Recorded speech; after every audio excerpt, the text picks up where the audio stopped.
Philippe Cibois, bonjour. Vous êtes directeur concept et développement de l'enseigne Monsieur Bricolage. Tout d'abord, merci d'avoir accepté l'invitation de Franchise Magazine. Bonjour, merci pour votre invitation. Pouvez-vous me rappeler où en est le développement en franchise de votre enseigne? Alors, aujourd'hui, le développement du groupe, je pense que c'est intéressant de le préciser, s'appuie sur une offre multi-enseigne, puisque le groupe Monsieur Bricolage développe une offre multi-format et multicanal au travers de différentes enseignes, ce qui permet d'offrir un choix assez large. On accompagne tout ça avec aussi un certain nombre de transferts agrandissements qui sont pour moi du développement. C'est pas de l'expansion pure, mais c'est du développement de réseau, c'est du développement d'activités et c'est un gage de résistance sur le marché et surtout d'une rentabilité accrue pour nos magasins. Pouvez-vous me rappeler quel est aujourd'hui le positionnement de Monsieur Bricolage sur le marché de l'équipement de la maison?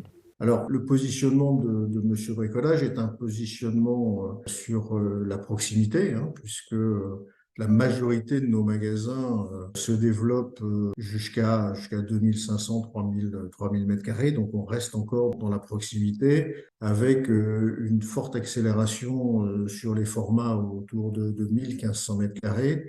Et puis le format centre-ville, le format City, qui devient un format fort chez nous, attractif et sur lequel on a un certain nombre d'ambitions à l'avenir. Parlons modernisation des magasins. Il y a un nouveau concept qui s'appelle 4 piliers, qui se développe depuis plusieurs années. Où en est son déploiement? Son déploiement continue à un rythme soutenu.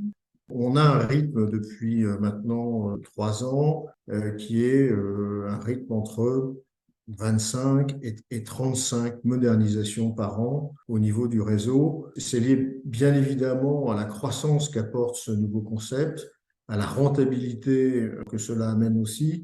Et puis, ça prouve la confiance de nos adhérents, à la fois dans l'avenir de notre activité, à la fois dans ce nouveau concept qui permet de moderniser les magasins, qui permet de se remettre quelquefois au niveau du marché et de reprendre dans certaines zones le quart d'heure d'avance toujours nécessaire pour nos commerces.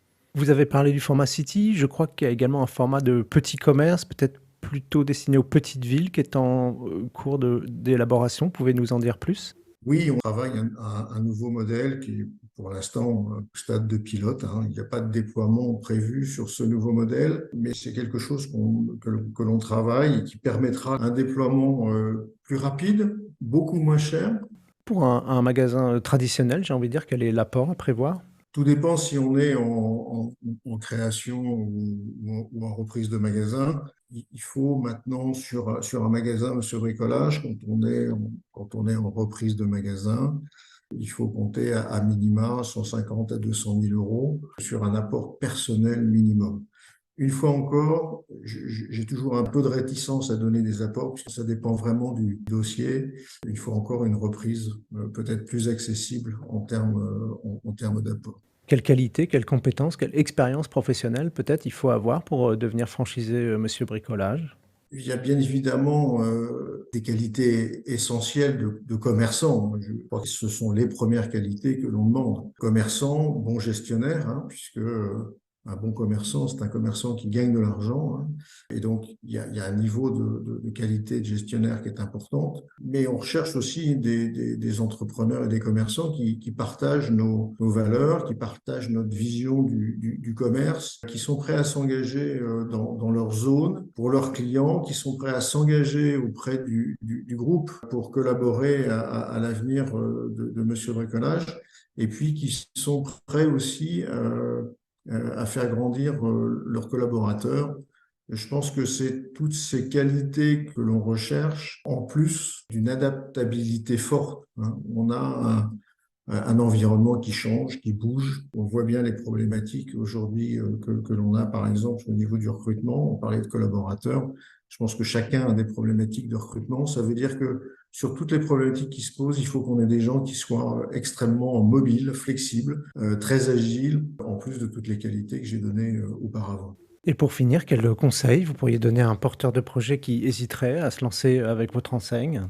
D'abord que chez Monsieur Bricolage, on a à la fois une panoplie de services d'accompagnement très complet, très bien encadré et à la fois cette capacité à s'adapter. Les besoins de tous nos postulants, tous nos adhérents sont quasiment les mêmes. La réponse à leurs besoins se doit d'être modulée, adaptée. Et donc, s'il y avait réticence, je pense que l'idée chez nous, c'est d'être très à l'écoute de nos postulants, de créer une relation de confiance extrêmement forte, pas simplement parce que voilà, on s'entend bien, mais parce que on a des outils d'accompagnement dès le début du projet jusqu'à l'exploitation au quotidien des magasins, qui est extrêmement complet.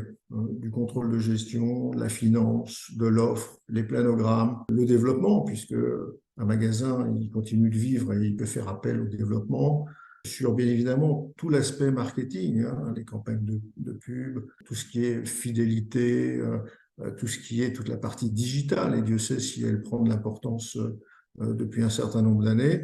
Nous avons un portefeuille complet de services qui s'adresse à nos postulants pour se lancer chez Monsieur Bricolage et à nos adhérents quand ils sont en exploitation. Philippe Cibois, je vous remercie. Je rappelle que vous êtes directeur concept et développement de l'enseigne Monsieur Bricolage et que votre actualité est à retrouver notamment sur les sites Franchise Magazine et AC Franchise.